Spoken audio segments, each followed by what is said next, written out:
Breaking news చూస్తున్నాం. CM Chandrababu ఆధ్వర్యంలో కాసేపట్లో హై లెవెల్ సమీక్ష జరుగుతోంది. మంత్రులు ఉన్నతాధికారులతో డేటా డ్రివెన్ గవర్నెన్స్, ఆధునిక టెక్నాలజీ, ఆర్టీజీఎస్ తో అనుసంధానం సంబంధించి చంద్రబాబు ఉన్నత సమీక్షలో క్లియర్గా చర్చిస్తున్నారు. ఈ సమావేశంలో కలెక్టర్లు వర్చువల్ గా పాల్గొంటున్నారు. దాదాపు 3 గంటల పాటు సీఎం సమావేశం జరగనుంది.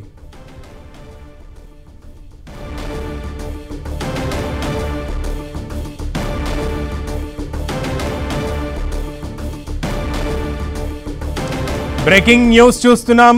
హై లెవెల్ మీటింగ్ కొనసాగుతోంది. ముఖ్యమంత్రి చంద్రబాబు నాయుడు ఆధ్వర్యంలో అధ్యక్షతన హై లెవెల్ మీటింగ్ కొనసాగుతోంది. డేటా డ్రివెన్ గవర్నెన్స్ పై, అలాగే ఆధునిక టెక్నాలజీ, ఆర్టీజీఎస్ తో అనుసంధానంపై కీలకమైనటువంటి చర్చ నడుస్తోంది. ఈ చర్చ దాదాపు 3 గంటల పాటు కొనసాగబోతోంది. అయితే ఈ హై లెవెల్ సమీక్షలో కలెక్టర్లందరూ కూడా వర్చువల్ గా హాజరు కానున్నారు.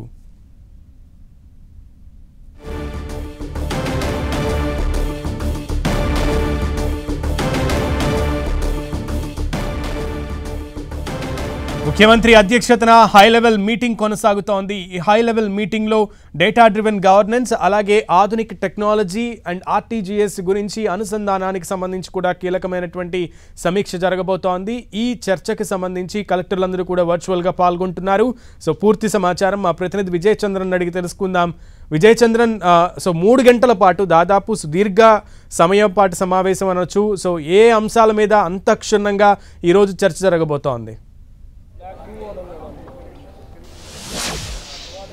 ఈరోజు ఏపీ సెక్రటరియట్లో ముఖ్యమంత్రి చంద్రబాబు నాయుడు అధ్యక్షతన కలెక్టర్లు వర్చువల్గా పాల్గొంటుండగా దీనికి సంబంధించి అంటే కనుక డేటా డ్రివెన్ గవర్నెన్స్కు సంబంధించి సమీక్ష జరుగుతోంది. అన్ని శాఖల్లో ఆధునిక టెక్నాలజీ, ఆర్టీజీఎస్తో అనుసంధానం మీద ఈ సమీక్ష జరుపుతున్నారు. వర్చువల్గా జిల్లాల కలెక్టర్ హాజరు కానున్నారు. ముఖ్యమైనటువంటి అధికార యంత్రాంగం అందరూ కూడాను ఈ సమావేశంలో పాల్గొన్నట్టున్నారు. రాబోయే రోజుల్లో డేటా డ్రివెన్ గవర్నెన్స్ మీద ప్రభావం చూపడం మీద, తర్వాత ఫైల్స్ అన్నింటినీ కూడాను ఆన్లైన్లో ఉన్నాయని చెప్పి చంద్రబాబు నాయుడు చెప్తున్నారు. దీనికి సంబంధించి రెవెన్యూపై ప్రత్యేకంగా దృష్టి పెట్టాలా, కొన్ని సమస్యలు ఇంకా ఉన్నాయి, ఆర్థిక సమస్యలు కూడా ఉన్నాయి. ఒక విజన్ డాక్యుమెంట్ తయారు చేయాల్సిన అవసరం ఉంది. జీఎస్టీనే మీదే కాకుండా అన్ని శాఖలపై కూడా దృష్టి పెట్టాలా అని చెప్పేసి చంద్రబాబు నాయుడు ఈ సమావేశంలో తాను ప్రసంగిస్తూ చెప్పడం జరిగింది. ఎకో సిస్టమ్ వల్ల అన్ని సాధ్యం అవుతాయి. ఒక్కో నియోజకవర్గానికి ఒక్కో సీనియర్ అధికారి ఉంటారు, జిల్లాకు ఒక ప్రత్యేక అధికారులు ఉంటారు. సమర్థవంతంగా పనిచేయాల్సి ఉంటుంది అని చెప్పి చంద్రబాబు నాయుడు అధికార యంత్రాంగానికి చెప్పడం జరిగింది. ప్రపంచంలో ట్రెండ్స్ మారుతున్నాయి, ప్రజల నుంచి కూడా అంటే ఆస్పిరేషన్స్ పెరుగుతున్నాయి అని చెప్పేసి చంద్రబాబు నాయుడు చెప్పడం జరుగుతోంది. అంటే ఈ సమావేశం ద్వారాను మొత్తము ఆన్లైన్ చేయడం ద్వారా అయితేనేమి, తర్వాత డేటా ఆధారిత పరిపాలన గురించి అయితేనేమి, తర్వాత దీర్ఘకాలికంగా, మధ్యకాలిక, స్వల్పకాలిక లక్ష్యాలకు అనుగుణంగా ప్రణాళికలకు రూపొందించుకోవడము, దానికి సంబంధించి పౌరులకు సుపరిపాలన ఏ విధంగా అందించాలి, అదేవిధంగా ఏవైతే కనుక విజన్ పెట్టుకున్నామో ఆ విజన్ ఏ విధంగా రూపొందిస్తూ ముందుకెళ్లాలి, ప్రజలకు మెరుగైన సేవలు ఏ విధంగా అందించాలన్నది అధికారుల, ప్రజాప్రతినిధుల ప్రాధాన్యత కావాలని చెప్పేసి చంద్రబాబు నాయుడు చెప్పడం జరిగింది. గ్రామ సచివాలయ విజన్ యూనిట్గా మార్చుకుని సమర్థవంతంగా విభాగాన్ని ఉపయోగించుకుందామని చెప్పారు. అందరూ కలిసికట్టుగా ఈ కార్యక్రమాన్ని చేయడం ద్వారా ఈ రాష్ట్రం అభివృద్ధి చెందుతుంది అని చెప్పేసి చంద్రబాబు నాయుడు దశాదిశ నిర్దేశం చేయడం జరుగుతోంది. అంతేకాకుండా అధికారుల నుంచి ఏదైనా కూడా తగిన సలహాలు, సూచనలు ఇస్తే గనక దానికి సంబంధించి కూడా తగిన నిర్ణయాలు తీసుకుంటామని చెప్పేసి అధికారులను ముందుగానే దానికి సంబంధించినటువంటి ఏవైనా మీ దగ్గర ఐడియాస్ ఉంటే వాటిని కూడా చెప్పాలని చెప్పి చంద్రబాబు నాయుడు ఈ సందర్భంగా తన స్వాగతోపన్యాసంలో చెప్పడం జరిగింది. ప్రస్తుతం దీనికి సంబంధించినటువంటి ఈ సమీక్ష సమావేశంలో అధికార యంత్రాంగం అన్ని శాఖలు సమన్వయంగా ఏ విధంగా ముందుకెళ్లాలి, ప్రజలకు సుపరిపాలన ఏ విధంగా అందించాలనే దాని మీద ప్రధానంగా ఈ సమీక్షలో ముందుకెళ్తా ఉన్నారు. విజయ్ చంద్రన్, అయితే దాదాపు 3 గంటల పాటు ఈ సమావేశం జరగనున్నట్లుగా తెలుస్తోంది. సో అంటే ఎంత విస్తృత స్థాయి సమావేశంగా దీనిని భావించాలి? అండ్ ముఖ్యంగా డేటా డ్రివెన్ గవర్నెన్స్ పై ఆంధ్రప్రదేశ్ ప్రభుత్వం క్లియర్ కట్గా ఒక విజన్తో ముందుకు వెళ్తుందని అనుకోవచ్చా?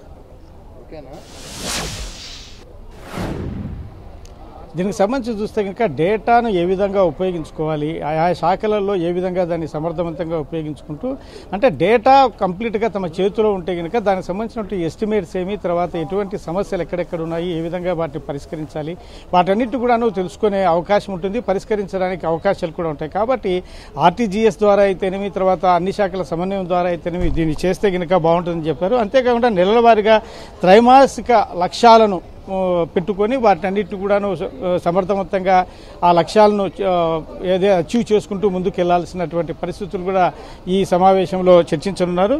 నిర్దిష్ట ప్రమాణాలకు అనుగుణంగా ఈ పౌర సేవలను ఏ విధంగా అందించాలి, ఎందుకంటే పౌర సేవలకు సంబంధించి ఇప్పటికే రాష్ట్ర ప్రభుత్వం వాట్సాప్ సేవలు అయితేనేమి, తర్వాత ఆర్టీజీఎస్ ద్వారా ఏ విధంగా దానికి సంబంధించిన డేటా కలెక్ట్ చేయడం అయితేనేమి, ఫర్ ఎగ్జాంపుల్ ఇప్పుడు ఏదైనా ఒక తుఫాన్లు లాంటివి అయితేనేమి, పంట నష్టం అయితేనేమి, తర్వాత ఏదైనా కూడా ఎటువంటి విపత్తులు వచ్చినా కూడాను ఏ విధంగా దానికి సంబంధించినటువంటి ముందస్తుగానే ఒక డేటా సేకరించి పెట్టుకుంటే దానికి సంబంధించినటువంటి ఈ సమస్యల పరిష్కారం కోసం ఈజీగా ఉంటుంది. వెంటనే దానికి సత్వరంగా దానికి సంబంధించినటువంటి అంటే న్యాయం చేసేందుకోసం అని చెప్పేసి, అంటే లబ్ధిదారులకైతేనేమి బాధితులకైతేనేమి న్యాయం చేసే అవకాశం ఉంటుందని చెప్పడం జరుగుతోంది.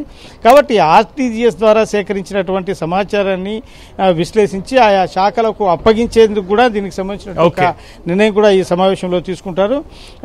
అంటే ఏ శాఖలకు ఏ విధంగా దానికి సంబంధించినటువంటి అప్పగించాలా, ఎట్లా ముందుకెళ్లాలనే దాని మీద ఒకవైపు చంద్రబాబు నాయుడు తీసుకున్న ఒక విజన్తో పాటు ఈ సమావేశంలో పాల్గొన్నటువంటి జిల్లాల కలెక్టర్లు అయితేనేమి, అధికారులు వారి యొక్క సలహాలు సూచనలు కూడా తీసుకొని ఈ సమీక్ష సమావేశాన్ని సుదీర్ఘంగా నిర్వహించి దానికి సంబంధించిన మంచి ఫలితాలు ప్రజలకు అందజేయాలని చెప్పేసి ఈ సమావేశంలో సమీక్ష జరుగుతూ ఉంది.